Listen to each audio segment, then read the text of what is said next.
혁명의 탄생 3부 공화국의 탄생. 이 모든 것은 자유 자체만큼이나 불법적인 것이었다. 시민들이여, 여러분은 혁명 없는 혁명을 원하는가?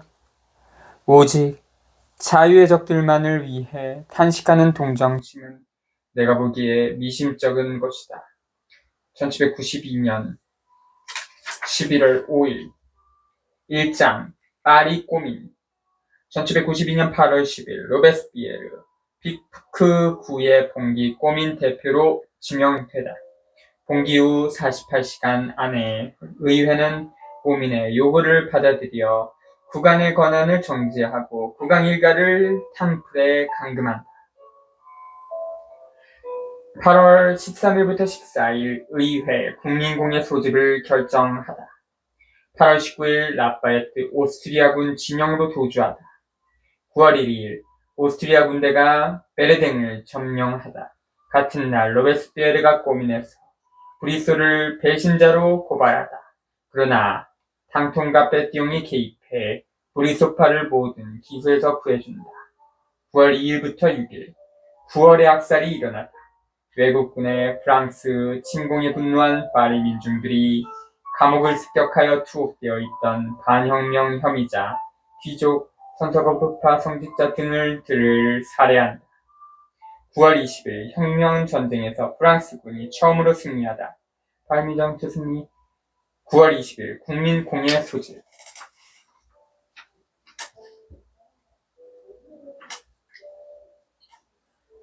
1792년 8월 10일 오후 무장투쟁은 오전 11시경 종결됐다. 로베스피에르는 자신이 살고 있는 피쿠구의 회의 방금시관장에 참석했다. 그 회의는 곧 그를 간밤에 창설되어 조직 중인 봉기 꼬민의 대표로 지명했다. 그날 저녁 로베스피에르는 자코벤 클럽에서 연설을 했다.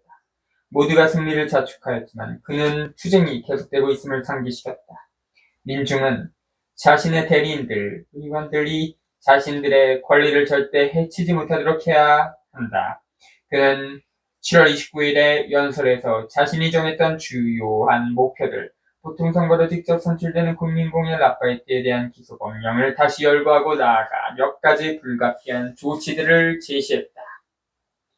그것은 이웃 고민이 엄격하게 시행할 조치들이었는데 지방의 애국파를 계몽하고 그들을 새로운 혁명에 더 밀접하게 결속시키기 위해 고민의 위인감들을 각 도에 파견하고 민중협회가 없는 구에는 그것을 창설하고 이미 존재하는 민중협회들과의 관계를 더욱 공고히 하고 수동 시민들을 모든 구회합에 받아들이고 투옥된 애국파를 석방하는 것 등이었다. 한마디로 입법의회와 대결할 꼬민의 새로운 권력이 늘 민중으로부터 나오도록 더더욱 그렇게 되도록 모든 주의를 기울이는 것이었다. 결국 그로 인해 브리소파는 이후에 몇 달간 로베스피에르를 용서하지 않게 될 것이다. 즉, 로베스피에르는 샹킬로트를 행동하게 만들었을 뿐 아니라 그들이 지속적으로 권력을 행사할 수 있도록 전력을 다했던 것이다. 반면 부르주아즈의 게임의 법칙은 샹킬로트를 칭찬하고 그들을 무장 해제시켜 집으로 돌아가게 하는 것이었다.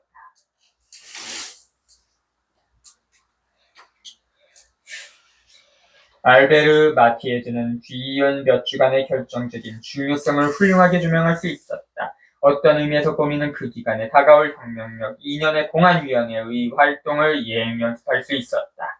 이 기간 동안 봉기를 통해 탄생한 꼬민과 합법성의 산물인 입법의회라는 두 개의 권력이 대결했다. 승리한 꼬민의 첫 번째 활동은 입법의회를 해산하는 것이었다. 하지만 꼬민은 불가피한 몇 가지 이유 때문에 그것을 포기했다. 아마도 로베스피에르의 영향을 받아 꼬민이 입법의회를 해산했더라면 상황은 잘 모르는 지방의 애국파들은 심각한 혼란에 빠졌을 것이다. 그 중 많은 수는 세련된 지롱교파 운병가들의 열정적인 글에 속아 여전히 그들을 신뢰하고 있었고 파리 꼬민 성원들에 대해서는 이름조차 거의 모르고 있었기 때문이다. 따라서 입법의회가 존속하도록 내버려두고 입법의회부터 불가피한 공안 조치들을 얻어내기 위해 6시간 지속될 긴 결투를 시작해야 했다.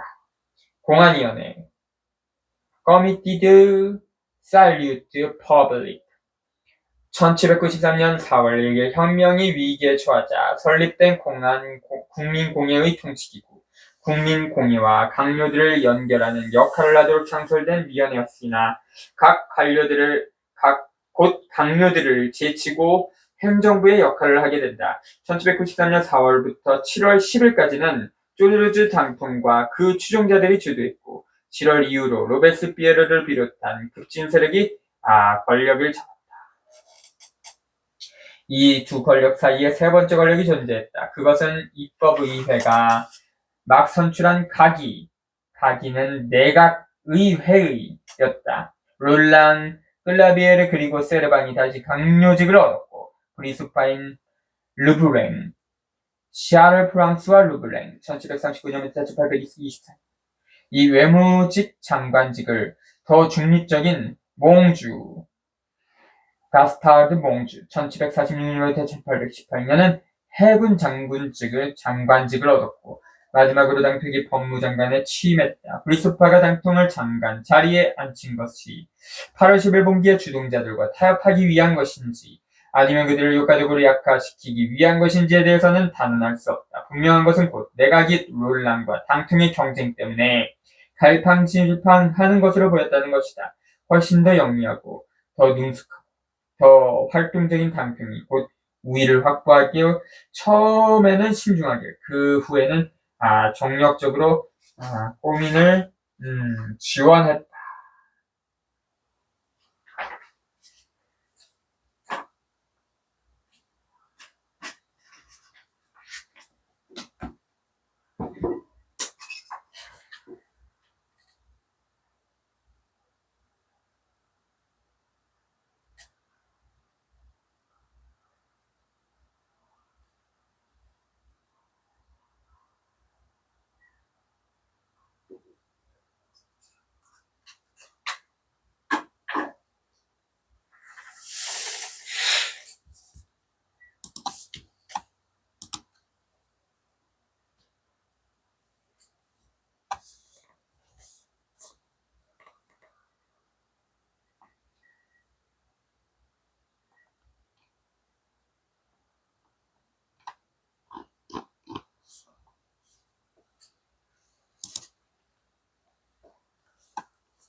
이 복잡한 상황 속에서 꼬민의 활동이 시작됐다. 친구이든 적이든 당대인들은 모두 꼬민에 대한 로베스피에르의 결정적인 영향력을 인정했다.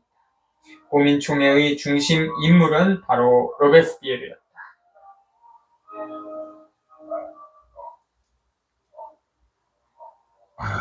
조르주 당통, 오늘날 그는 혁명에 헌신한 참된 애국자 또는 궁정에 매수된 타락한 정치인이라는 상반된 평가를 받고 있다.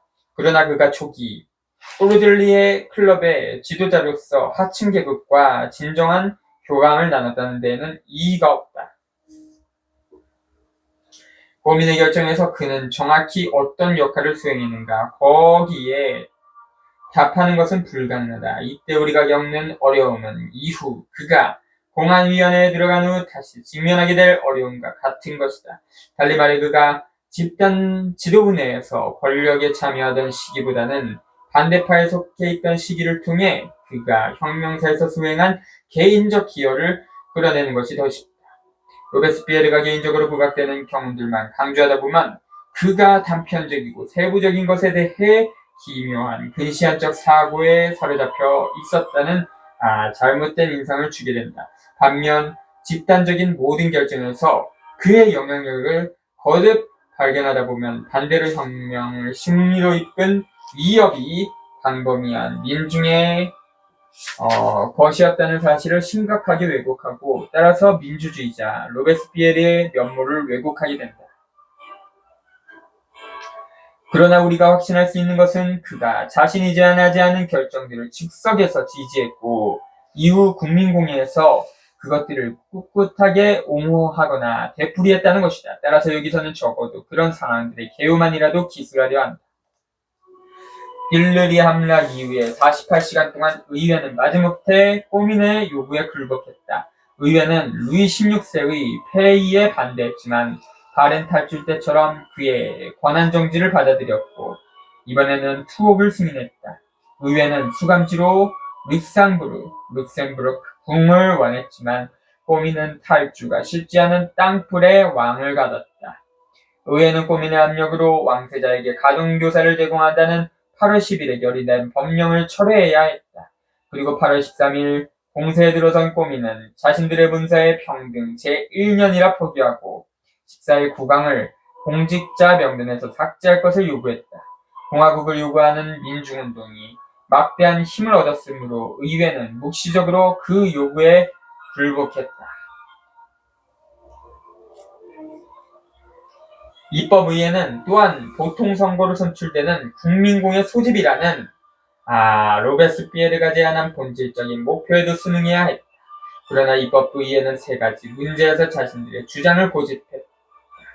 첫째, 입법의회 의원과 전 재원의원의 재선 가능성.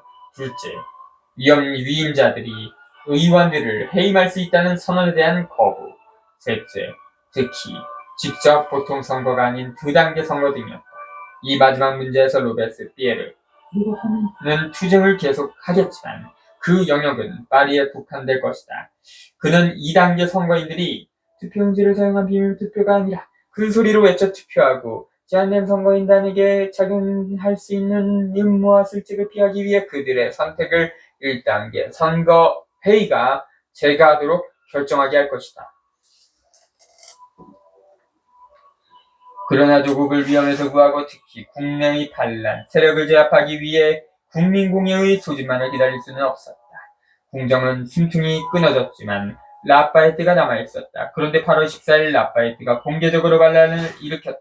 그는 스당시 당국과 아르덴 집행부를 끌어들이는 데는 성공했지만 자신의 병사들을 파리로 끌고 오는 데에는 실패했다. 8월 17일 로베스피에르는 자코벤 클럽에서 분노를 터뜨렸다. 라파에트에 대한 조치를 취하는데 무엇을 더 기다려야 한단 말인가. 다행히도 군대의 애국심은 의회의 망설임보다 효과적이었다. 의회는 라파에트가 자신의 병사들에게 위협당한 후 탈영하여 오스트리아군 진영으로 넘어갈 8월 19일에야 기소법령을 통과시켰다. 오스트리아군은 다급하게 라파에트를 감옥에 가뒀다. 387쪽 뒤물이다. 탕풀, 파리의 마레 지역에 있던 옛 성전 기사단의 수도원 스탕, 벨기에와의 국경 근처에 있는 프랑스 도시.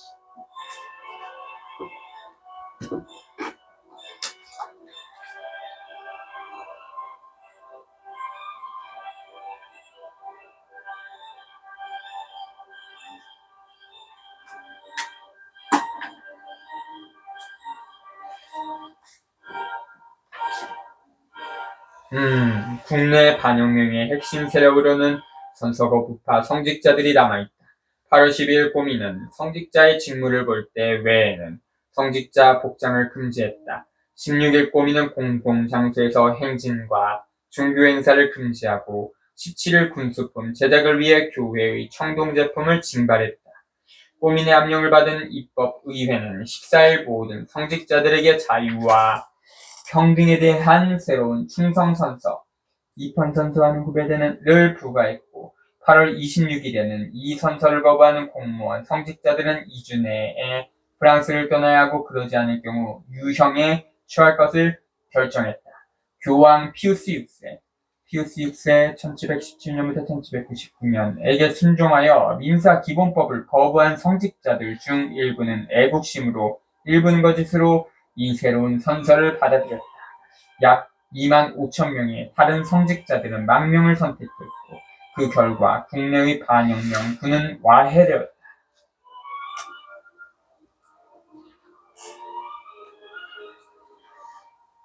이러한 조치들로는 충분치 않았다. 8월 11일 꼬미는 왕당파 신문의 발행 금지를 결정했다.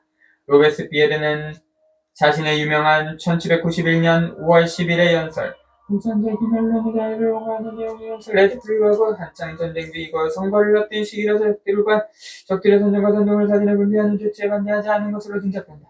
같은 날 꼬미는 의회가 시 당국이 일시적으로 반영면 항의자 시민을 수색하고 체포할 권리를 인정하게 했다.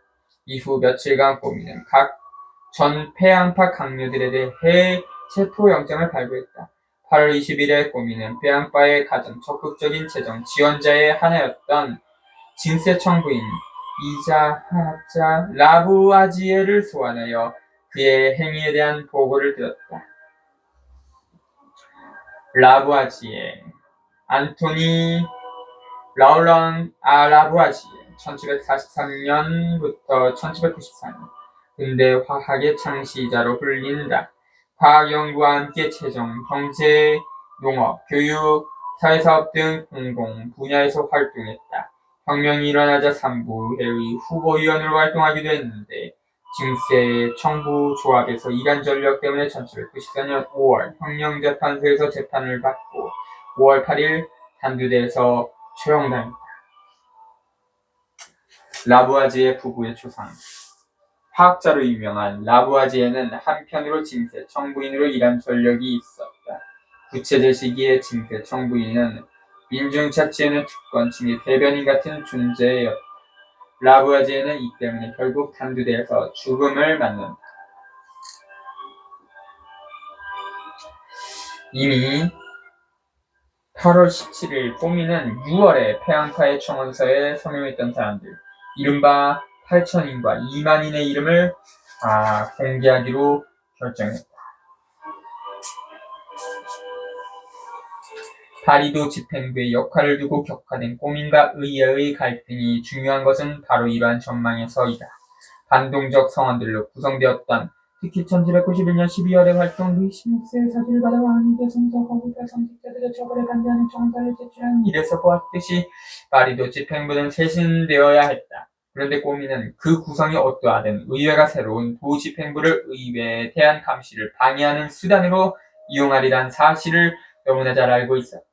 8월 12일 꼬민 대표단의 단장인 로베스피에르는 관리들을 새로 선출할 때까지 파리도 집행부의 활동을 뒤로 미룰 것을 의회에 요구했다.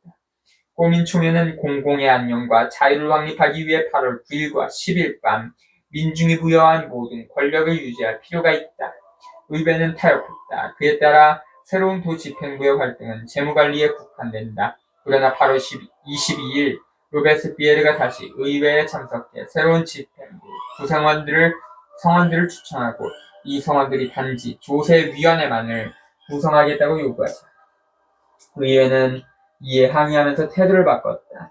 그동안 논란과 불이소파가 영향력을 행사했던 것이다. 이러한 급격한 변화에도 불구하고 새로운 관리들은 실제로 힘이 약화된 채로 남아있게 되었다.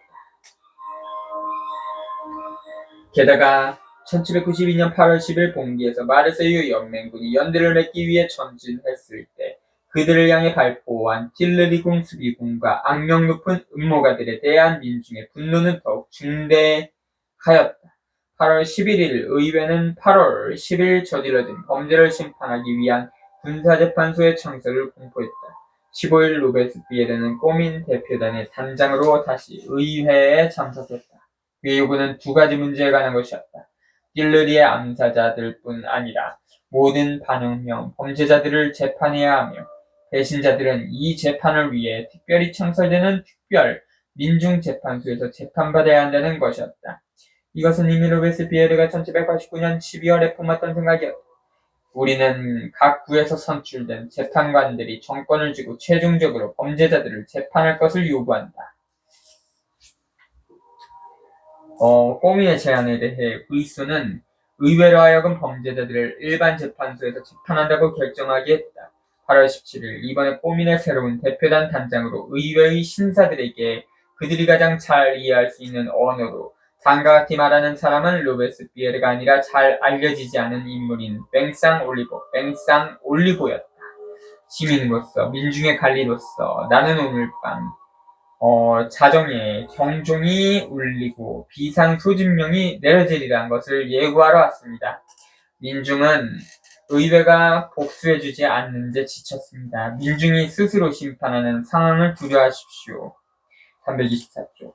회의 중 몇 가지 불가피한 항의를 들은 후 의회는 굴복했고 프랑스 역사상 최초의 혁명재판소를 수립했다. 다음날 밤 후에 선거인들은 판사 지명에 착수했다. 로베스피에르는 명단의 1순위로 선출됐고 그에 따른 자격으로 재판소장직을 부여받았다. 그러나 그는 거절했다.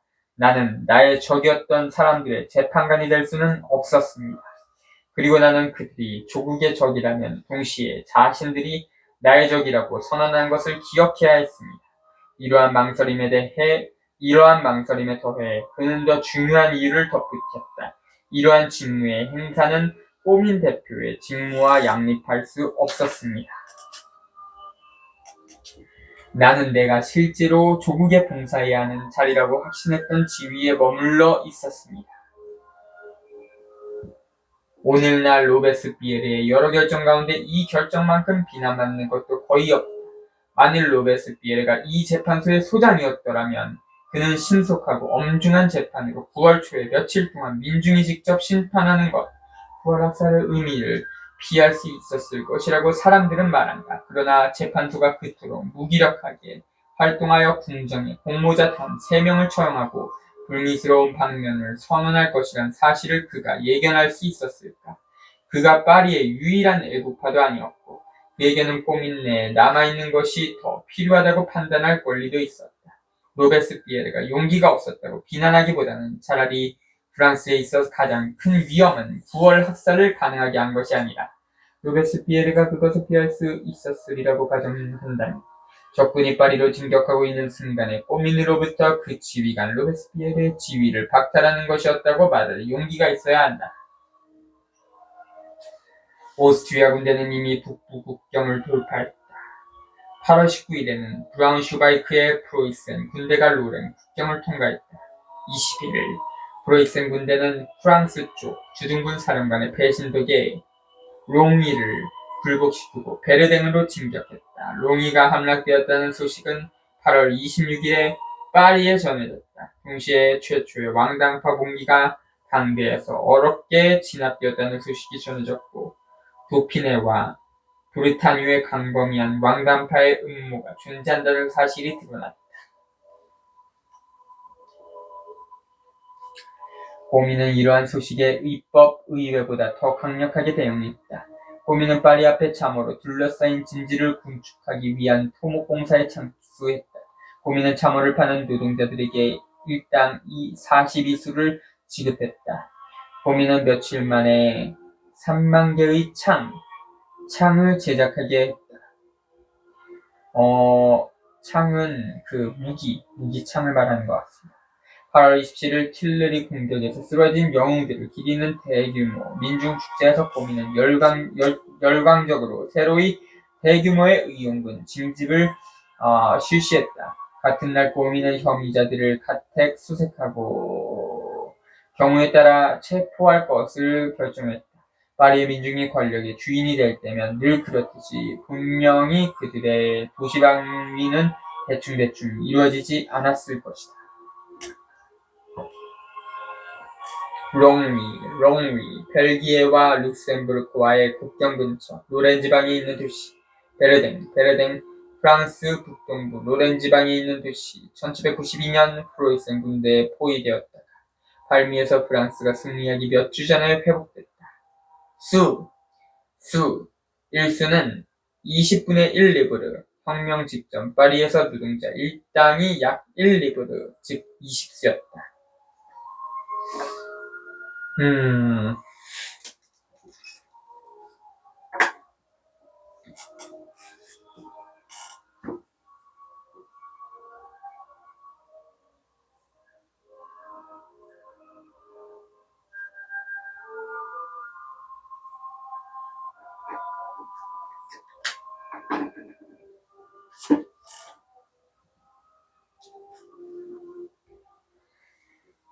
꼬민이 행동하는 동안 강요들의 행정위원회 Council Executive는 공포에 사로잡혀 있었다. 8월 28일 롤랑은 클라비에르와 세르방의 지지를 받아 파리를 포기하고 보물들을 싣고 루아르 강 건너머로 후퇴할 것을 제안했다. 수당에서 온 브리소파 게르생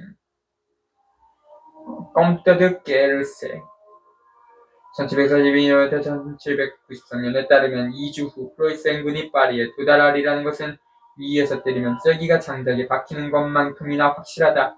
바로 여기가 브리스파가 전 유럽에 우리의 아시냐와 우리의 상품이 넘쳐나게 할 신나고 즐거운 이 멋진 전쟁을 이끌어온 지점이다.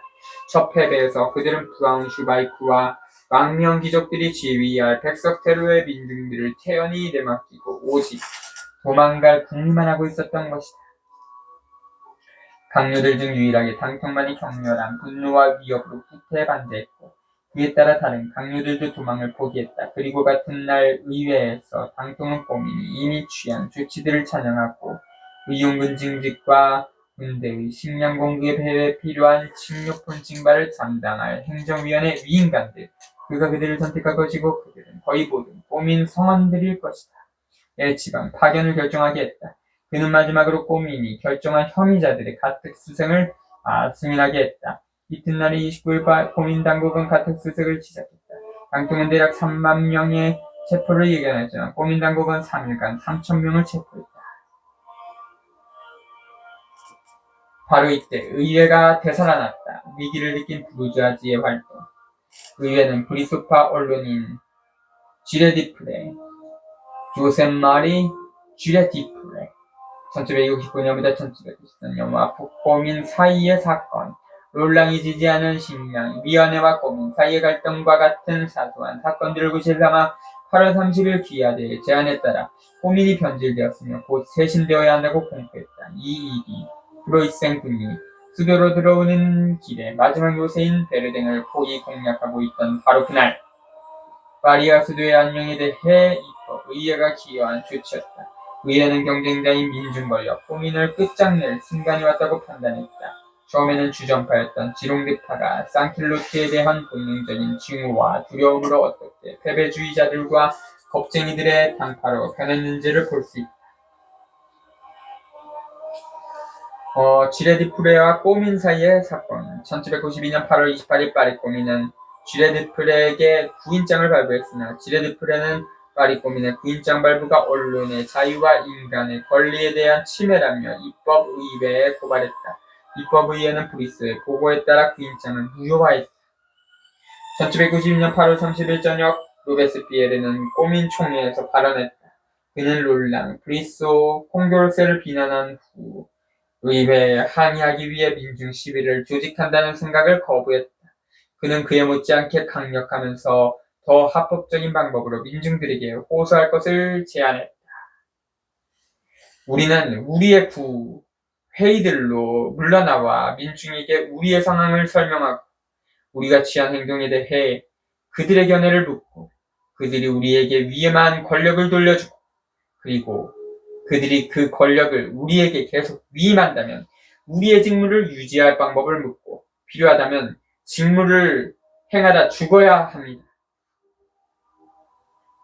9월 1일 시 행정부는 혐의자들에 대한 가택 수색이 끝났다고 판단하고 파리의 성문들을 다시 열게 했다.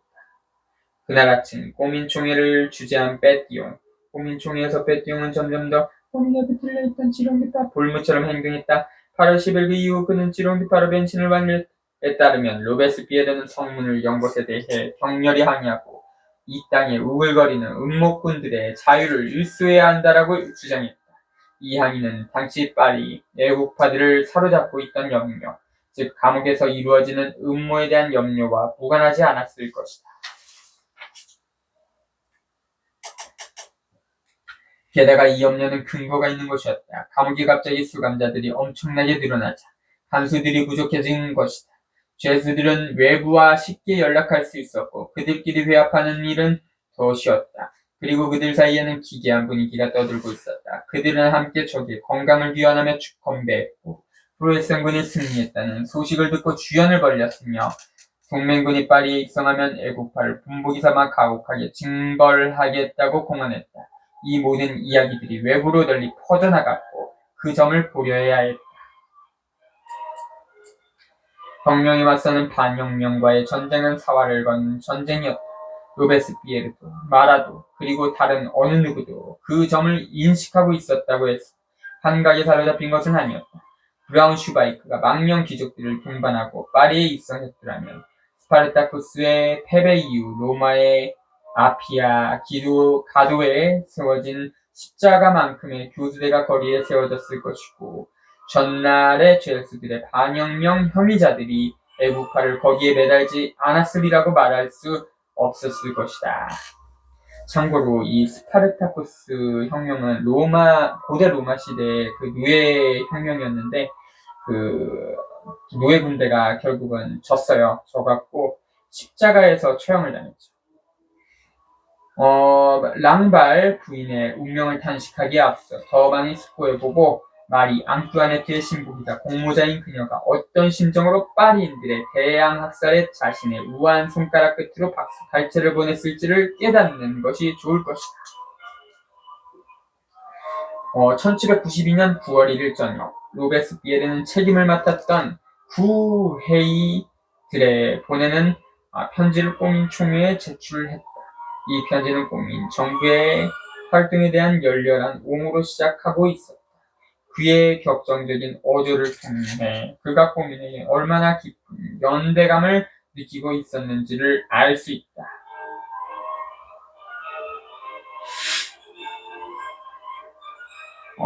위대하고 숭고한 구상, 꼬민의 이것이 없었더라면 봉기는 아무런 흔적도 없이 급류처럼 흘러가 버렸을 것이고 민중은 그때까지 그들을 속여온 음모가들의 수중으로 다시 떨어져 버렸을 것입니다. 이 새로운 공직자들은 그들에 앞서 등장한 이들과 닮은 점이 거의 없습니다.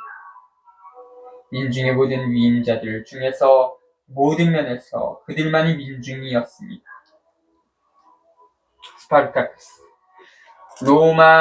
고대 로마의 검투노예로 기원전 73년부터 71년 대규모 노예 반란을 주도했다. 로마군에 패한 뒤 스파르타쿠스의 시야에 있던 부하들 중 6천여 명이 포로로 잡혀 아피아 가도에서 십자가에 못 박혔다. 그리고 그는 꼬민의 권한을 구회의들의 투표에 붙인다는 8월 30일의 제안을 되풀이한다. 그리고 그는 코르네유에 필적할 만한 말로 급작스럽게 발언을 마친다. 사악한 사람들과 마찬가지로 유약한 사람들을 경계하십시오. 민중의 용기와 활력만이 민중의 자유를 보존할 수 있음을 유념하십시오. 민중은 잠들면 곧 사슬에 묶이고 스스로를 두려움의 대상으로 만들지 못하면 곧 경멸의 대상이 되며 적들을 완전히 굴복시키기 전에 용서하면 곧 정복당합니다. 18.